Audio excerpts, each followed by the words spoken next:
tous, ravi de vous retrouver pour ce Morning Call du lundi 3 mai 2021. La photo du jour, c'est l'Inter de Milan qui est de nouveau champion de foot d'Italie. Et vous voyez que ça n'a pas empêché les interistes, malgré les mesures sanitaires, de se regrouper pour se refêter donc ce titre, le premier depuis 11 ans, tout ceci dans un contexte, vous voyez, où les marchés actions ont plutôt consolidé en fin de semaine dernière, baisse à la fois aux États-Unis et en Europe, toutefois mesurée, alors que la majorité des marchés actions sont fermés en Asie ce matin. Alors, pas mal de graphiques et de statistiques intéressantes glanées sur la presse financière. D'abord, vous voyez en haut à gauche, l'optimisme est de rigueur pour les ménages américains face à la bourse. 40% du patrimoine financier des Américains est en action. Alors, il est vrai que le SP500, l'indice large des valeurs américaines, a battu 10 records au mois d'avril, ce qui encourage cet optimisme.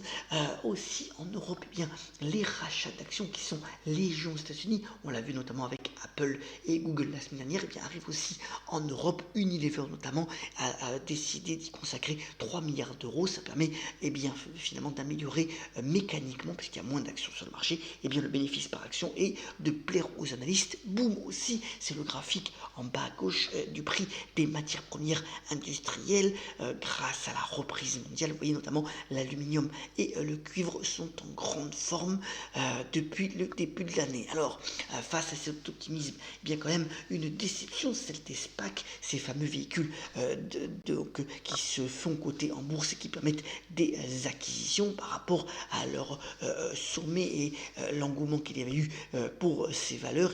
Vous voyez que beaucoup de ces SPAC ont quand même flanché en bourse. Il faut savoir que 2/3 des 425 SPAC qui ont été mises en bourse, notamment sur la bourse américaine depuis le 1er janvier, voient leur cours actuel en dessous de leur cours d'introduction. Donc attention à ce phénomène de mode qui commence à perdre de sa splendeur. L'autre point aussi relayé par la presse, notamment les Échos, c'est l'écart de croissance significatif entre la zone euro et les États-Unis. Alors, deux facteurs peuvent expliquer cet écart de performance. Bien entendu, la vaccination qui a été rapide et efficace aux États-Unis, mais aussi le plan Biden, les différents plans Biden de soutien à l'économie qui ont été quand même très massifs et qui ont relancé assez fortement l'économie, puisque l'économie américaine est tout proche de son niveau d'avant pandémie.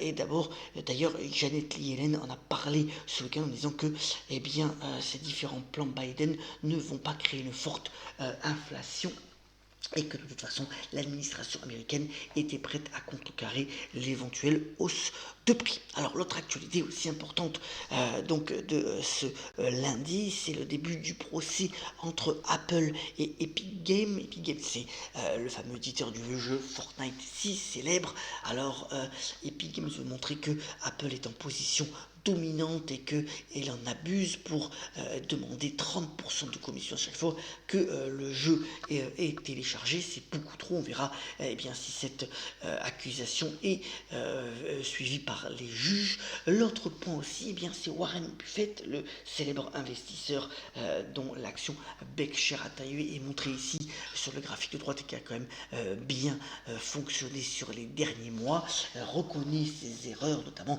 d'avoir vendu une partie des fameuses actions Apple.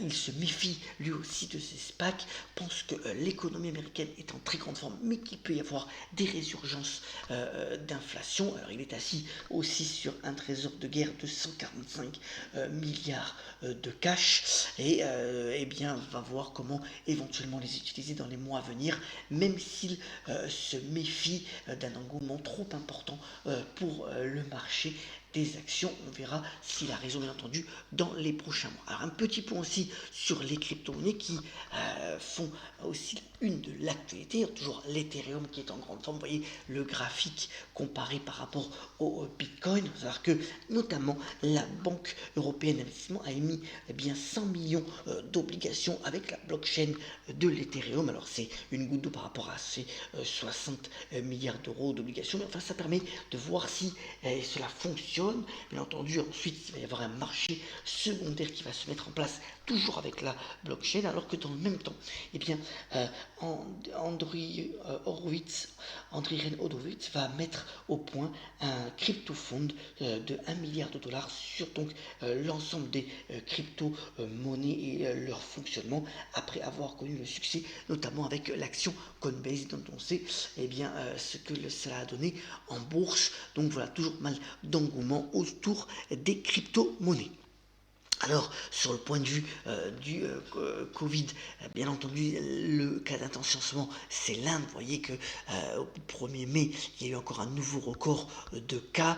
Alors, la vaccination devrait repartir à toute vitesse et à toute allure, notamment avec des nouveaux vaccins qui devraient être validés dans les prochaines semaines pour aider, bien entendu, les Indiens. Alors que, dans le même temps, en France, eh bien, à partir d'aujourd'hui, on connaît la première étape donc du déconfinement, notamment avec la réouverture des collèges et la fin de l'attestation pour les déplacements en journée, plus de restrictions des fameux 10 km avant donc les prochaines étapes qui auront lieu, je vous le rappelle, le 19 mai et 9 juin prochain. Alors c'est lundi comme d'habitude, je vous ai mis le calendrier de la semaine, pas mal de chiffres tant au niveau macro, puisqu'on aura les indices d'activité au mois d'avril entre aujourd'hui et mercredi, et les chiffres du chômage aux États-Unis, donc vendredi prochain. Et puis aussi au niveau de l'actualité des entreprises, c'est quand même assez fourni, notamment mercredi et jeudi, avec de nombreuses entreprises dans différents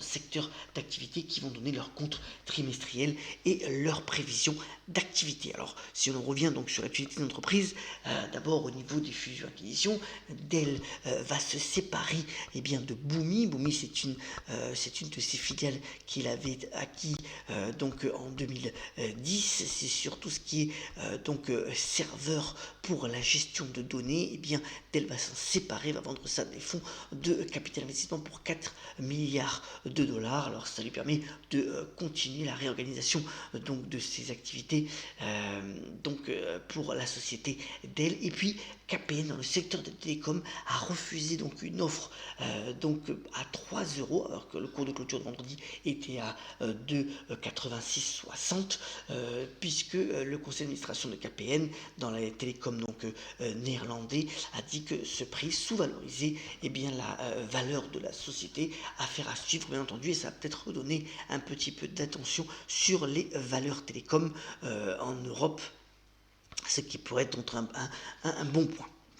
Au niveau du secteur bancaire, alors BNP Paribas a publié ses résultats très solides. C'était la première des grandes banques européennes à publier vendredi dernier des résultats intéressants. Alors l'action a légèrement baissé, quelques prises de bénéfices a quand même bien progressé de plus de 23% depuis le début de l'année, et ça laisse quand même de l'optimisme pour les autres banques européennes qui vont publier tout au long des prochaines semaines. Dans le même temps, le Barron's recommande encore d'acheter Bank of America malgré sa performance assez intéressante depuis le début de l'année de plus de 33% sur le cours de bourse. Le Barron's dit que à la fois le Bank of America va bénéficier de l'embellie sur l'économie américaine, mais aussi qu'elle est mieux placée que la majorité de ses concurrents pour pouvoir en bénéficier. Alors, la presse française en particulier fait un focus aujourd'hui sur Laurence Baumer. Alors c'est dans le secteur de la joaillerie. Pourquoi? Parce que c'est le dernier indépendant de la Place Vendôme. Vous voyez que cet ingénieur a produit plutôt des pièces assez rares. Il est spécialisé dans la joaillerie, et il est vraiment très passionné par ce secteur d'activité.